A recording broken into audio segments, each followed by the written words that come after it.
Could giving gold stars to children result in the destruction of their moral character? In his article titled Beyond Rewards, Philip Hall relays the story of a third-grade boy named Ty Brown Otter. This is one such child who learned that he deserved to be rewarded for socially acceptable behavior. After repeatedly being a disruption in the classroom, his teacher sent him down to the school psychologist.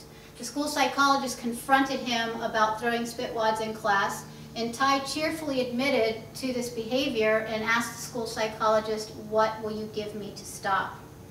New research is showing that the system of rewards and punishment is indeed detrimental to childhood development, and it needs to be replaced with a system of intrinsic motivators instead. Many psychological studies and research, such as the case study of a primary school rule breaker, conducted by Dr. Ruth Woods, have proven that the rewards and punishment system used in our school system and in our homes has an adverse effect on children. It's much more effective and psychologically healthy for children to develop intrinsic motivators within them rather than using the extrinsic motivators, which have several negative side effects. Today I'd like to give you some information about how the rewards and punishment system works, why this system is detrimental to our children's development, and I'll give you some examples of some children who have suffered due to this system. How the rewards and punishment system actually works is good behavior or a completed task is rewarded with a tangible item such as a sticker or a piece of candy, or with an intangible reward such as praise or they're shown favor.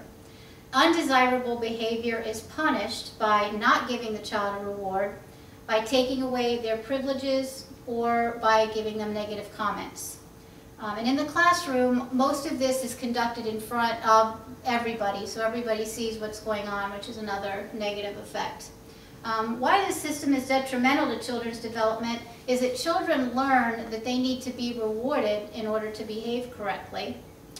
They become dependent on this reinforcement, and they start to believe that the world owes them for their good actions.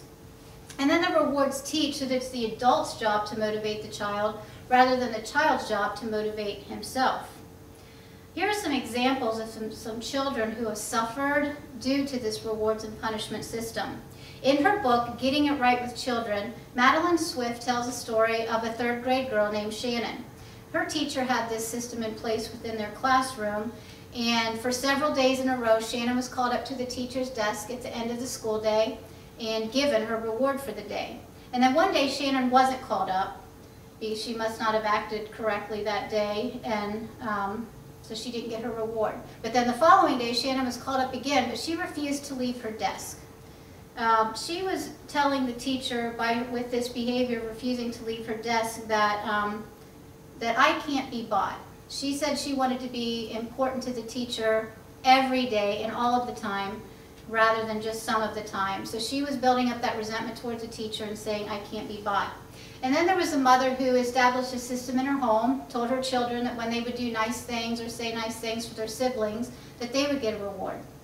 And it only took a few days before the children learned how to work this system, and they were asking the mother, what will you give me if I say something nice to my brother, or what do you have for me if I share this crayon with my sister? So she realized that things weren't being done just out of kindness or out of being a good person, that they would only do the good things to get the rewards.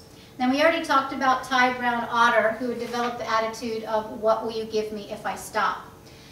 Here are some ways to replace this system with intrinsic motivators. The teacher or parent needs to make all the tasks challenging, interesting, and purposeful. And then we need to explain to the child and help them understand and feel that accomplishment. They need to feel that a job well done or having learned something feels good inside.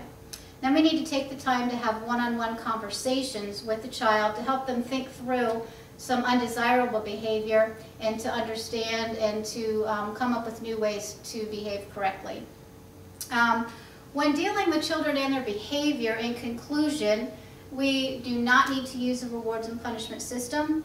We need to learn how to stimulate their internal motivators, and we need to have one-on-one conversations with them to help them understand their decisions for their behaviors. And then we also need to believe in the potential within each child.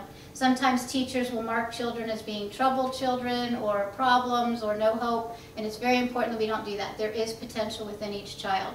We need to check with our children's school and church teachers to see what methods they use, maybe have a conversation with them to implement some new methods.